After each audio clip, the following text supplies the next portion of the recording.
En el corazón de la cordillera central se encuentra un lugar impulsado por la fe. Un lugar donde el río trajo a las manos de la orilla el nacimiento de su devoción.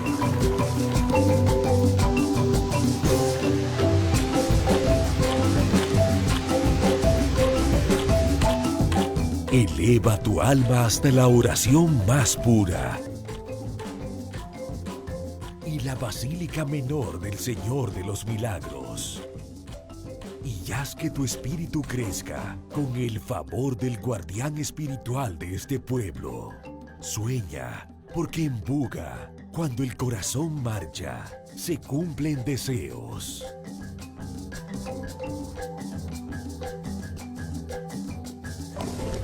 Visita el Parque José María Cabal, donde podrás disfrutar de un ambiente tranquilo y familiar.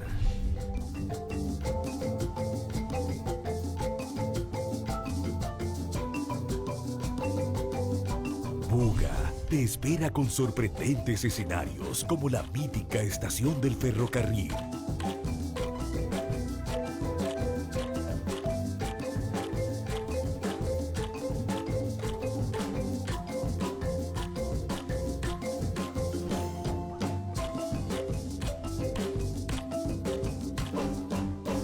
Conoce el Teatro Municipal, donde vivirás el milagro de soñar y creer en medio de luces de fantasía.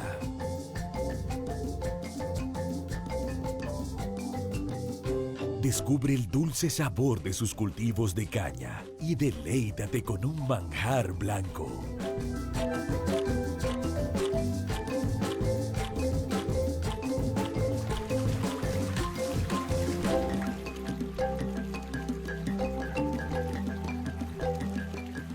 Buga te espera para que disfrutes de maravillas terrenales donde el espíritu renace inspirado por la majestuosidad de sus paisajes.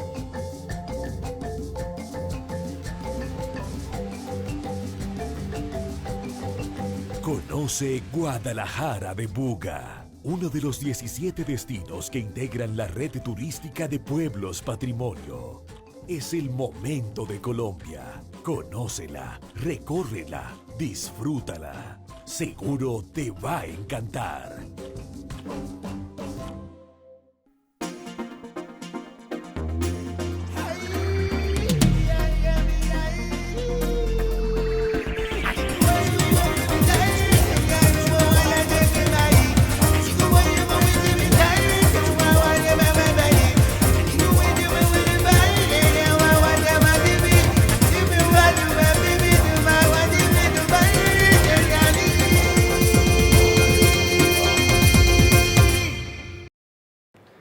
Bienvenidos, amables televidentes. Vamos a hablar un poco de la historia de la ciudad señora de Colombia.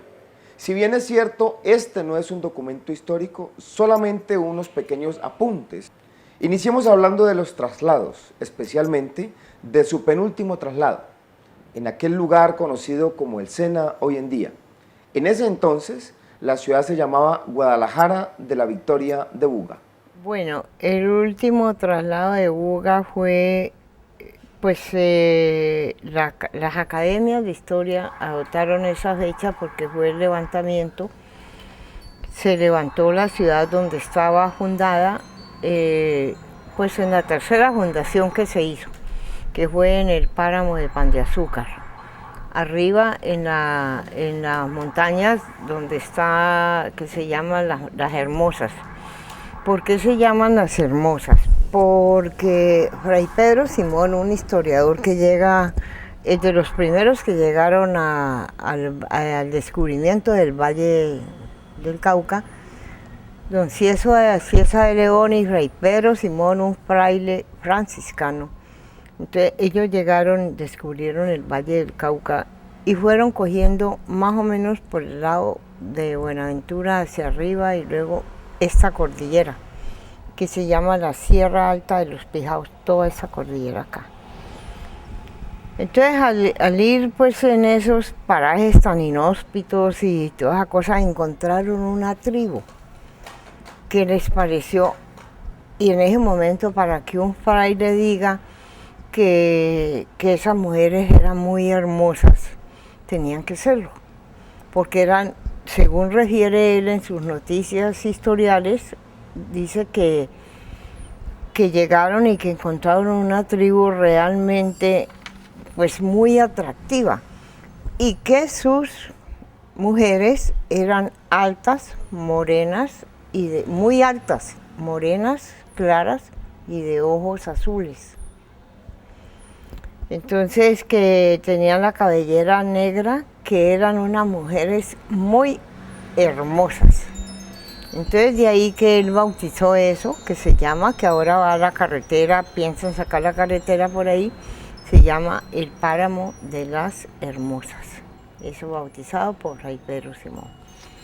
Allá más o menos fue a parar Buga después de que la destruían acá los indios y todas esas cosas. Entonces resolvieron colocarla en la cordillera, allá cerca al Pan de Azúcar.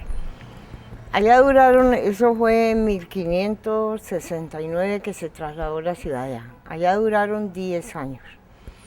En ese lapso de tiempo, pues fue cuando el rey don Felipe II la hizo plaza de armas con derecho a escudo.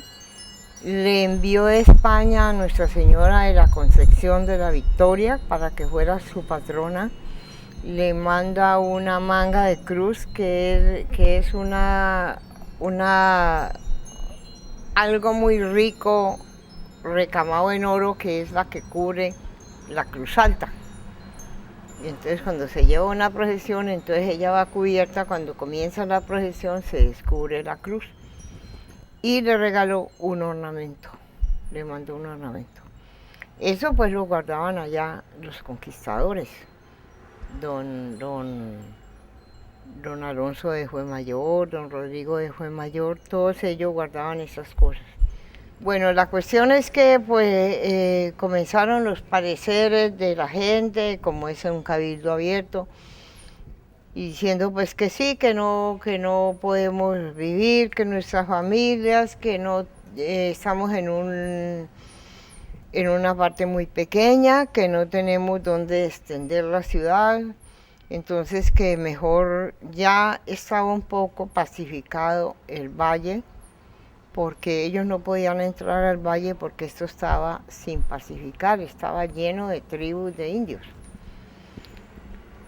Entonces resolvieron pues que iban a venir acá y que iban a mirar a ver si los atacaban los indios o qué tenían que hacer.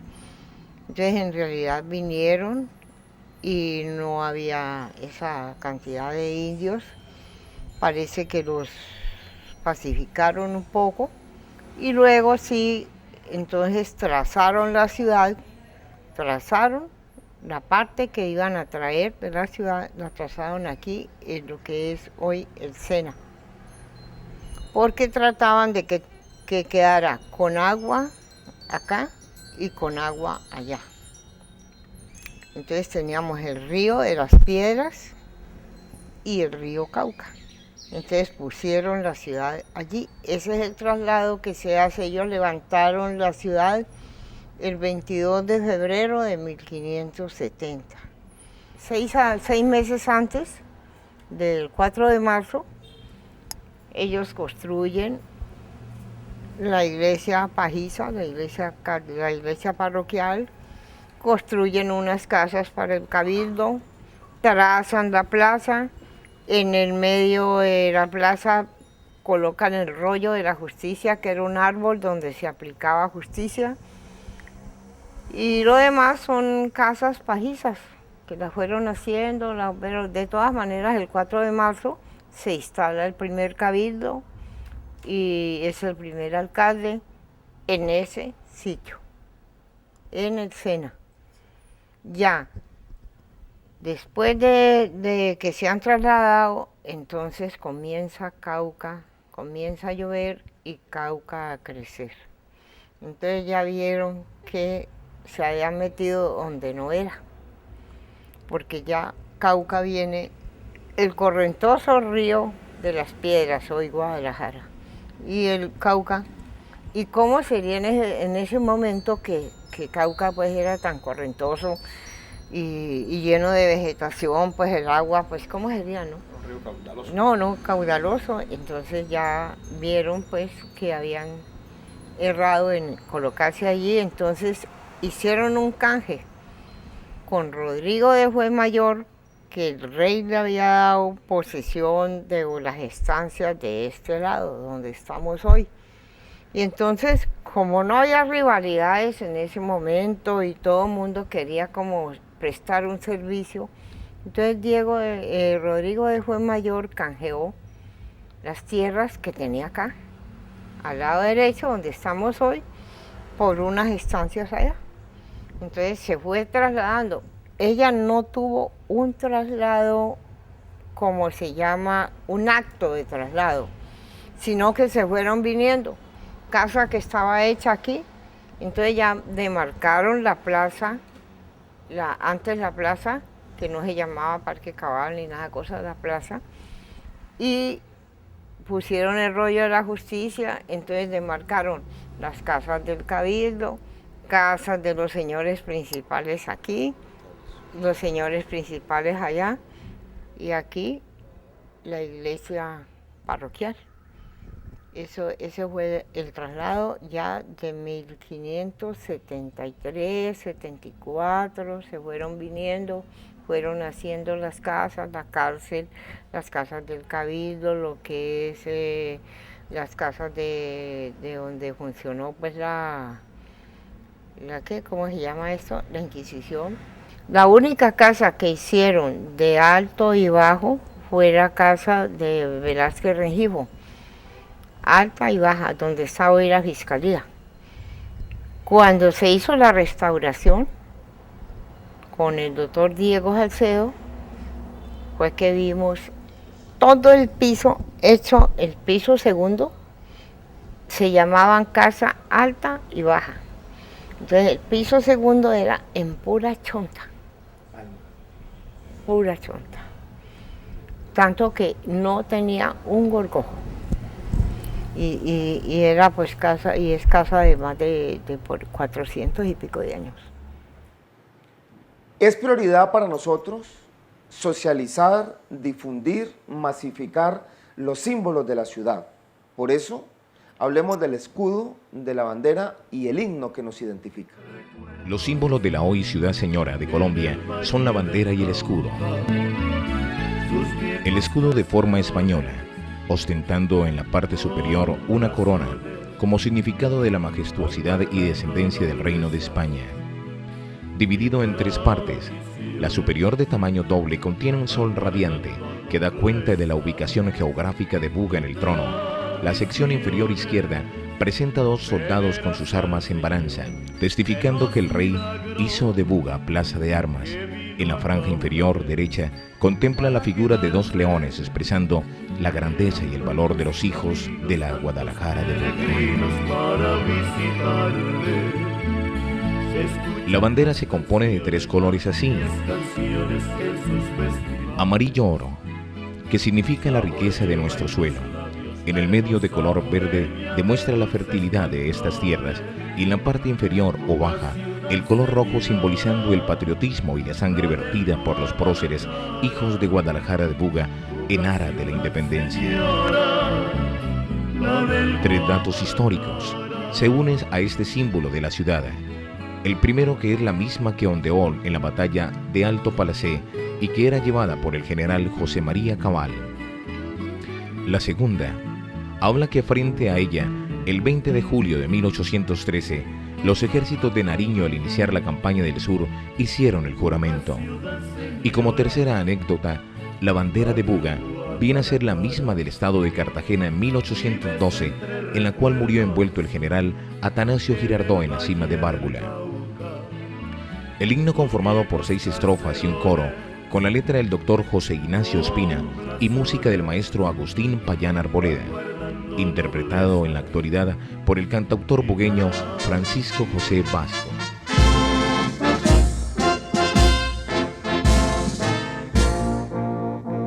Salve, salve, ciudad reina ilustre. Hoy tus hijos rendidos te aclaman y en este himno su amor te consagran. Salve, salve, ciudad reina ilustre.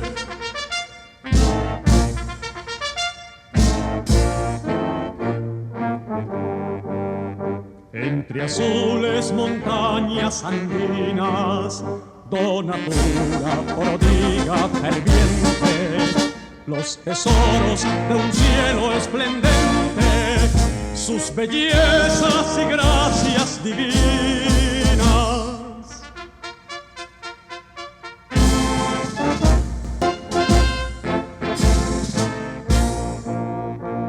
Salve, salve, ciudad reina ilustre. Hoy tus hijos rendidos te aclaman y en este himno su amor te consagran. Salve, salve, ciudad reina ilustre.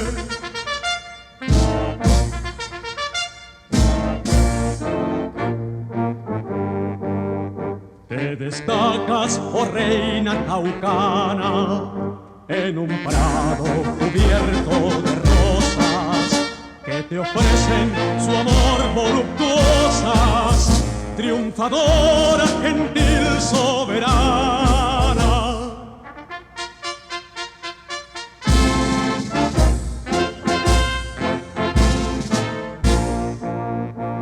Salve, salve, ciudad reina ilustre. Hoy tus hijos rendidos te aclaman y en este himno su amor te consagran. Salve, salve, ciudad reina ilustre.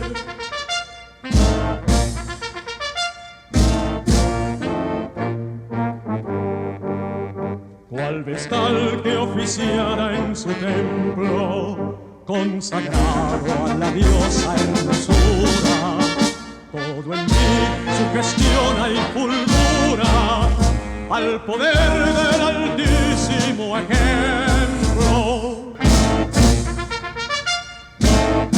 Dice la historia que las ciudades no se hicieron al azar ni a la loca. Eso obedecía a un trazado especial. Por eso hemos preguntado cómo es el trazado de nuestra ciudad. Bueno, la primera ciudad diseñada en América la trazó Obando, que es Santo Domingo, y él diseñó el modelo de urbanismo en América Latina. La traza de la ciudad se llama la traza quiteña, con la iglesia en el costado sur. Así estaba Cali, así estaba Popayán, así está Quito. Cali y Popayán en el siglo XIX ellos invirtieron la iglesia y la pusieron en orientación norte-sur. Las viejas iglesias españolas que hay en la ciudad tienen orientación hermética, o sea, se entran de occidente a oriente, como se entran del sol. Y hay toda una iconografía solar, sí, en las iglesias de Buga, fundamentalmente en la catedral, que hacen referencia a eso. El diseño de la ciudad se hizo bajo la traza obandina, se llama, que son 100 varas castellanas, o sea, 80 metros de punta de una esquina a la otra. Y tiene orientación norte-sur, y se hizo con una estaca que se clavó aquí en el parque el 7 de mayo de 1570, pusieron una estaca a plomo, esperaron que bajara la tarde y en el ocaso, con la línea que marcó el sol, así hicieron el trazado de la ciudad. Por eso en el equinoccio uno puede caminar por la calle Quinta, ¿sí? Y hay sombra a ambos lados, ¿sí? Y eso permite como el reconocer como la virtud de los diseñadores de la ciudad. La ciudad fue encomendada el 7 de mayo de 1570 a la Virgen patrona de la ciudad, que es la Virgen de Guadalajara de la Victoria. En el retablo central de la catedral, donde está, en el nicho donde está San Pedro, allí había un retablo, ¿sí?, de la Virgen de Guadalajara de la Victoria. En el equinoccio, el sol entra por el ojo de buey, que es un homenaje al sol que hay en la puerta central de la catedral sobre la 15, e ilumina el nicho central. En el solsticio, ilumina el nicho lateral, que era donde estaba la imagen de la Virgen de la Victoria, que está guardada en la Casa de Historia, en la Academia de Historia. Eso tiene que ver con la historia de la ciudad. Entonces, mucha de la herencia que tenemos aquí arquitectónica es muy valiosa, no solamente porque aquí hay arquitectura colonial, Buga fue una ciudad española, aquí hubo Inquisición, ¿sí?, sino también porque también Buga fue participa de la gesta libertadora, entonces de todo el movimiento republicano. Y las cosas que son importantes en Buga es la mezcla entre lo republicano y lo colonial. Eso llaman arquitecturas eclécticas. O sea, conservamos del español, ¿qué conservamos? El alero. El alero es una bondad urbana. Uno puede caminar por la ciudad vieja sin asolearse y sin mojarse. La ciudad moderna que nos pone ante jardines o que nos quitó el alero es una ciudad hostil con el peatón. Entonces aquí encontramos formas eclécticas, o sea, muchas de las ventanas coloniales fueron cambiadas por ventanas republicanas, que son unas ventanas inmensas, que hay en dos estilos, de pecho de dama y arrodilladas. Las ventanas españolas son mucho más pequeñas, son de bolillo o torneadas o lisas, sí, pero y todavía existen en la ciudad, como hay en la Casa de la Fiscalía, o en la casa de Artús Kremer, en la segunda con 15, o en algunas áreas de la ciudad hay muchas todavía evidencia de esa arquitectura colonial. Y la ventaja es que en Buga se ha conservado, ¿sí? A diferencia de otras ciudades que han sido arrasadas por esa falsa idea de la modernidad, que creen que en concreto es la solución, ¿sí? Aquí tenemos la posibilidad de conservar, y aquí hay 1.500 predios que ahora, desde el año pasado, por un decreto municipal, hay incentivos para la conservación del patrimonio. Aquí tener una casa monumento no era negocio, hoy en día ya es negocio, entonces los propietarios de esos inmuebles reciben beneficios, reciben rebajas de impuestos por mantener el patrimonio. El patrimonio cultural de la ciudad es el segundo producto turístico de la ciudad. El primer producto turístico es el Cristo Milagroso, ¿sí? Pero el proyecto de semipeatonales cogió los turistas que teníamos en el eje de la Basílica y los trajo al centro de la ciudad, ¿sí? Hoy en día el centro de la ciudad, los fines de semana, tiene otra dinámica que no teníamos hace 15 años, ¿sí? Porque tenemos un nuevo producto, tenemos que ahondar en el producto, tenemos que enterrar el tendido eléctrico para que la arquitectura se vea, que eso es costoso, sí, pero como eso se puede hacer de a poquitos, sí, que cada gobierno, cada administración le apueste a eso, porque hará mucho más bella la ciudad. Cuando uno va a ciudades que tienen ese telaraña enterrado como Popayán o Girón, ¿sí? Uno ve la grandeza de la ciudad porque eso contamina el paisaje. Entonces cuando tengamos la posibilidad de enterrar todo ese tendido eléctrico, la ciudad se va a ver mucho más bella. Además, Buga tiene una virtud adicional, y es que Buga no es monocromática. Hace 20 años, 30 años aquí todo era gris. Los portales de Fuenmayor, que están a mis espaldas, eran grises. El Teatro Municipal era gris. La Alcaldía era gris. El Palacio de Justicia era gris. El maestro Diego Salcedo vino y le echó color y los pintó de zócalo rojo, allá alto, en el Palacio de Justicia. Y la ciudad comenzó a recuperar el color. Porque es que no somos ciudad andaluza. En Andalucía las ciudades son blancas. Pero a América Latina no solamente vinieron andaluces, vinieron catalanes, gallegos, vascos, otros españoles. Sí, entonces no somos ciudad andaluza y no queríamos que nos pasara lo que pasó a Popayán, que ese monocromatismo blanco sí le quitó a la ciudadanía expresiones cromáticas distintas que hacen la ciudad mucho más viva y mucho más encantadora. Es momento de hacer un homenaje a aquellos hombres ilustres que después de pasar muchas vicisitudes y por allá entre 1918 y 1920 lograron traer el ferrocarril al centro del valle. Esa es la historia que les quiero contar, esta edificación que tenemos atrás, que es la estación del ferrocarril. Bueno, la estación del ferrocarril llega a Cali, es decir, el ferrocarril lo comienzan en Buenaventura. Pues tratando de que sirviera más al puerto. Luego lo van trasladando, lo trasladan y llega a la cumbre. Luego están pidiendo los de Cali que le llegue a Cali y lo traen a Cali. Pero en ese momento pensaban sacarle un ramal y no pasarlo, llegarlo hasta Palmira, y no querían traerlo al centro del valle. Entonces Buga se levanta, Buga y Tuluá se levantan y piden y hacen cabildo abierto. Y eso que en ese cabildo abierto iban a linchar como al jefe de los ferrocarriles, salió corriendo, se montó en un carro, por allá se estrelló en ese carro que apenas andaban esos carros en 1913, 14. La cuestión es que Buga se mandó, ¿cómo le digo yo? Mandó la parada en ese momento para que el ferrocarril fuera acá. Esas franjas de terreno que habían allí, que eran de don José Viera, del doctor, de don Saulo Patiño, de unos señores Navias. Entonces el consejo les dice a ellos que por qué no ceden unas franjas para que hagan la estación del ferrocarril. Cuando la gente era generosa, ceden unas franjas, menos la parte de la plazoleta para la traída, el traslado de los restos del general José María Cabal cuando los trasladan a Buga en el año 1916. Entonces ya el ferrocarril estaba más o menos tratando de llegar a Buga, pero llega hasta Guacarí. Y ya en el año 2022 es que él ya llega directamente a Buga. Si ustedes van y a mano derecha, van de aquí de frente y a mano derecha busquen una plaquita ahí, que es en memoria de los héroes de San Juanito, en 1919. Ahí está la plaquita, una plaquita chiquita, casi nadie la ha visto, pero ahí está la plaquita a este lado. La estación de ferrocarril la describe el periódico, que fueron todas las señoras de Buga a hacer arcos, que la locomotora llegó por debajo de arcos de flores. ¿Cómo sería de suntuoso? ¿Cómo sería de suntuoso? Y todas las victorias, porque aquí doña de Zavala, doña esta señora Lince de Zavala, doña Mariana Lince de Zavala, ella tenía la empresa de los coches, que se llamaron después las Victorias. Aquí todo el mundo se trasladaba en Victorias porque no habían carros todavía.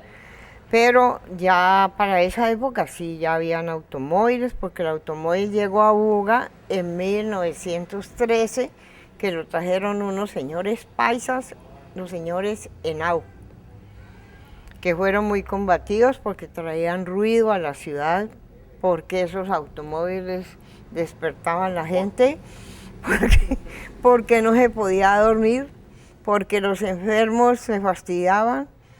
Entonces, pero el señor Luis Henao, contra viento y marea, trajo su empresa. Lo mismo, y trajo una empresa, el señor Saavedra, y unido a eso, don José Viera comenzó con unos transportes. Él comenzó con Pachuribe, que era una empresa Pachuribe, y luego siguió con su Transportes Viera, que eran los bucecitos amarillos donde todos nos transportamos muchísimos años.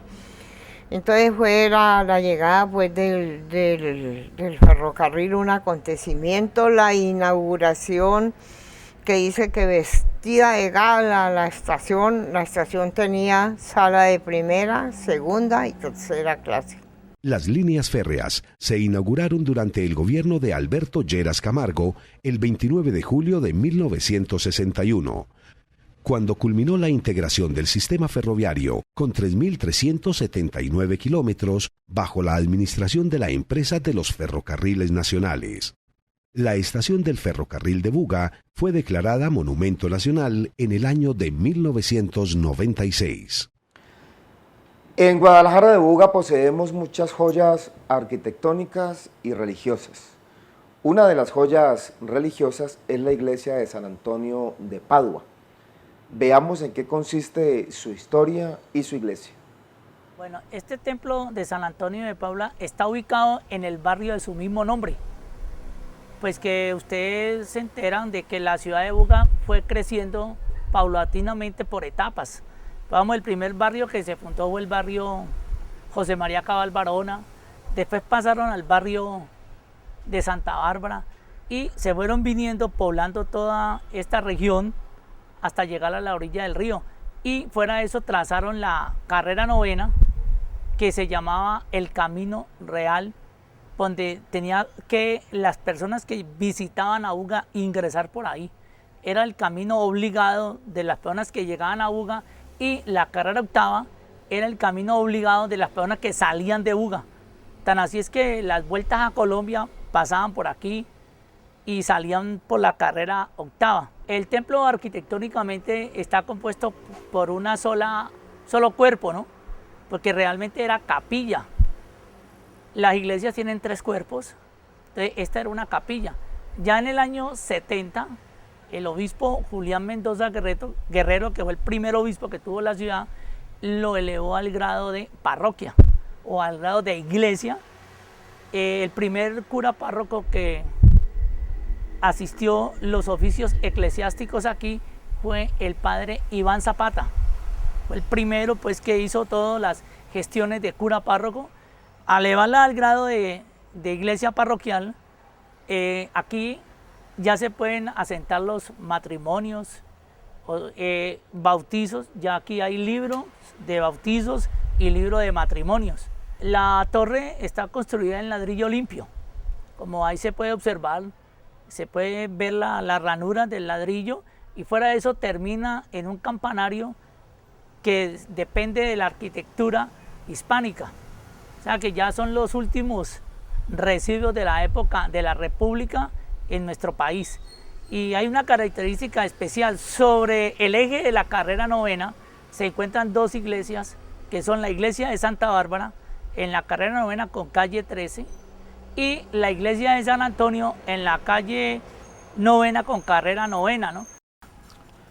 Por medio del Acuerdo 17 de 1909, el Consejo de aquel entonces decide erigir 4 parques en la ciudad: el Ortiz Nagle, frente al Hospital San José de Buga, el Parque de la Revolución, el Parque Ricaurte, frente al cementerio, y el Parque Guadalajara o Parque de la Victoria, en la plazoleta, pues, frente a la iglesia de Santa Bárbara. Vamos a ocuparnos de un monumento que son los 2 leones que están allí. También tienen una historia bellísima y han sido sometidos a una restauración. Los leones del Parque de Guadalajara, hoy Parque de la Victoria, esos fueron diseñados por don Rubén Romero y don Amador Romero.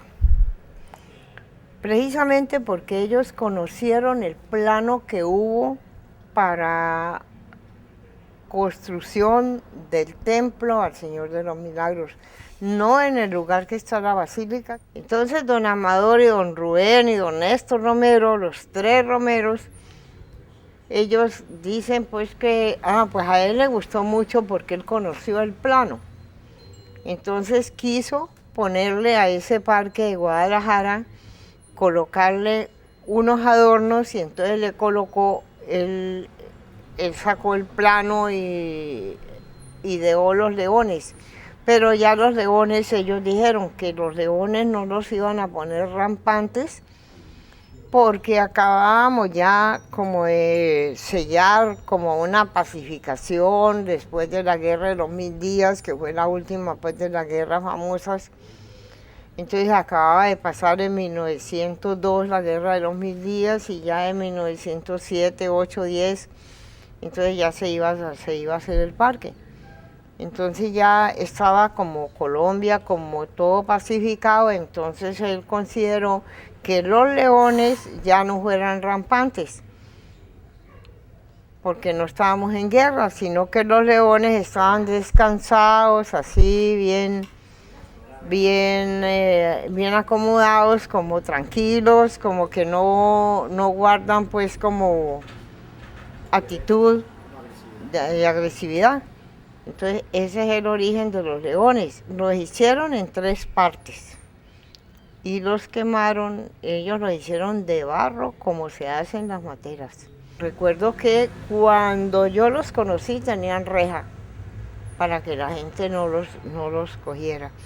Después el Club de Leones hizo una restauración, le puso piso de mosaico.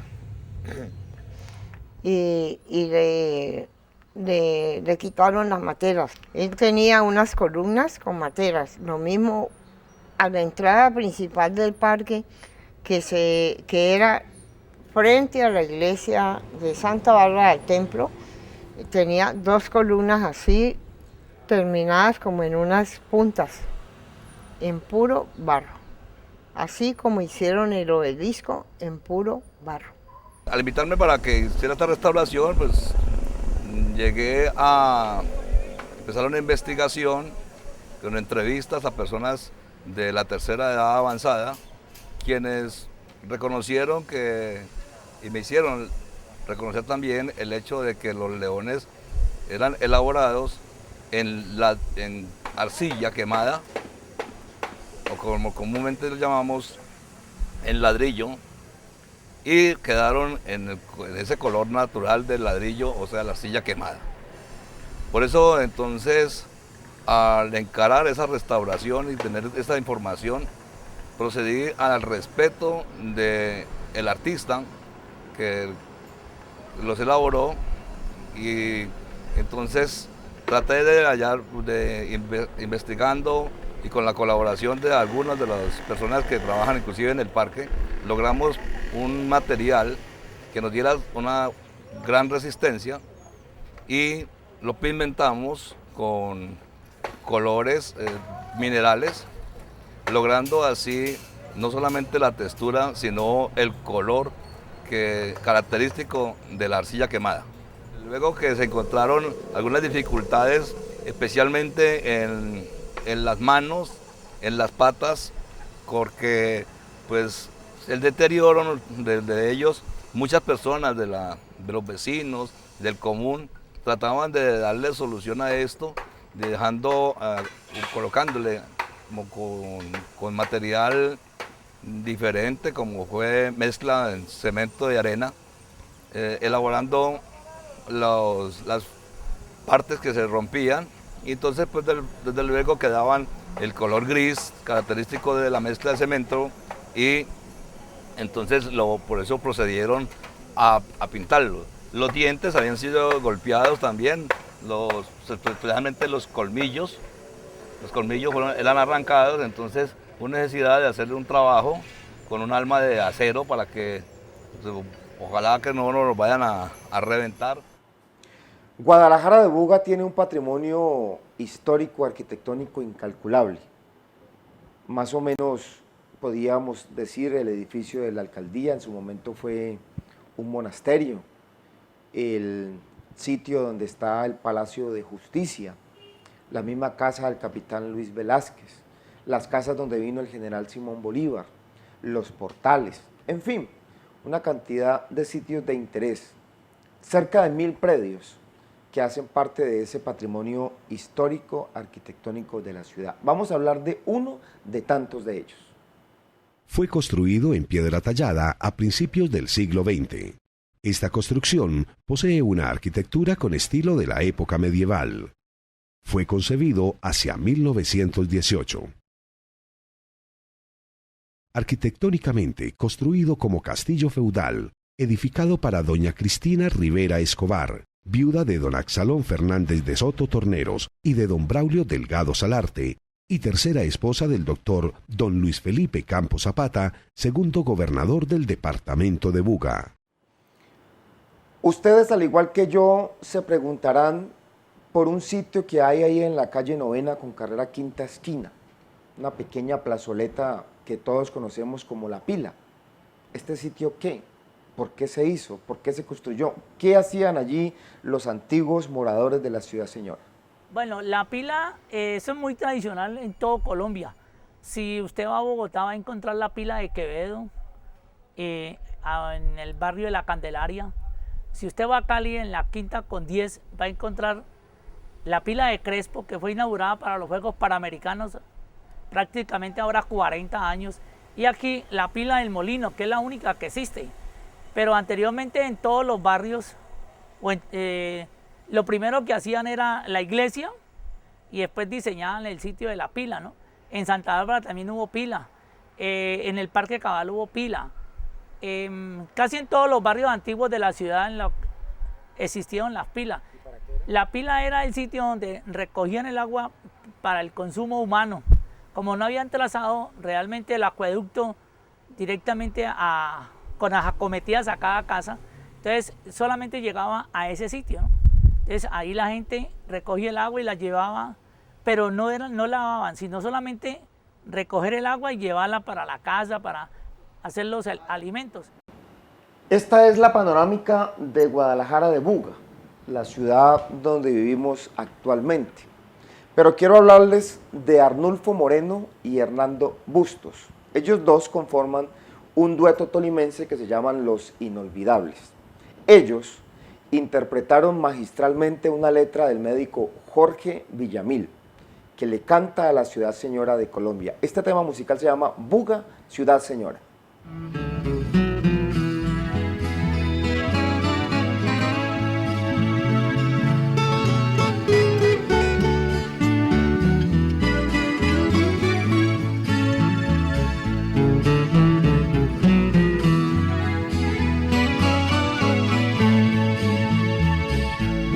Ciudad señora, la del Guadalajara, vives entre recuerdos en el Valle del Cauca, sus viejos caserones con blasones van guardando noblezas y tradiciones, van guardando nobleza y tradiciones.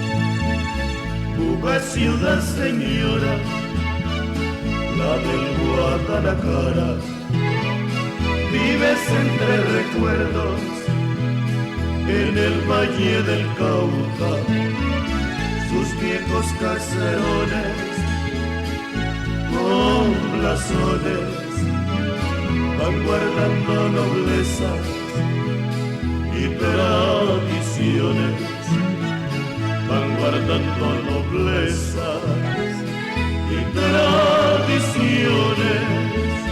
Veneras al Señor de los milagros, que vino acá una vez para quedarse. Llenan por tus caminos tantos peregrinos para visitarle. Se escuchan las canciones, las bellas canciones en sus festivales. Sabor lleva en los labios la hermosa bugueña de dulces manjares. Buga ciudad señora, la del Guadalajara. Buga ciudad señora, la del Guadalajara.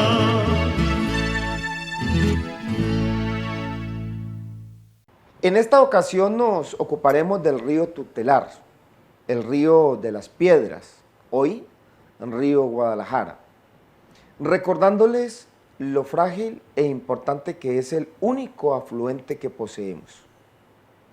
Aquí les estoy mostrando un sitio conocido como el Salto del Milagroso, al oriente del municipio. Hermoso, su temperatura de 18 grados centígrados, su vegetación abundante, es una fábrica de agua como ustedes pueden ver. También contarles que en este lugar, unos kilómetros río arriba, se forma el río Guadalajara en la unión de dos quebradas, la Sonadora y los Alpes. Por eso es que nuestro río es tan frágil, porque no tiene un nacimiento. Está formado por dos quebradas, tiene una longitud de más o menos 32 kilómetros desde donde se forma hasta donde desemboca en el río Cauca. Y su pendiente es muy pronunciada, por eso es uno de los ríos más peligrosos del país. Para el equipo periodístico de Señal Buga Televisión ha sido un placer el poder llevarles a ustedes algunos apartes históricos de nuestra ciudad. Este trabajo está dedicado a todas aquellas personas que aman la tierra que pisan.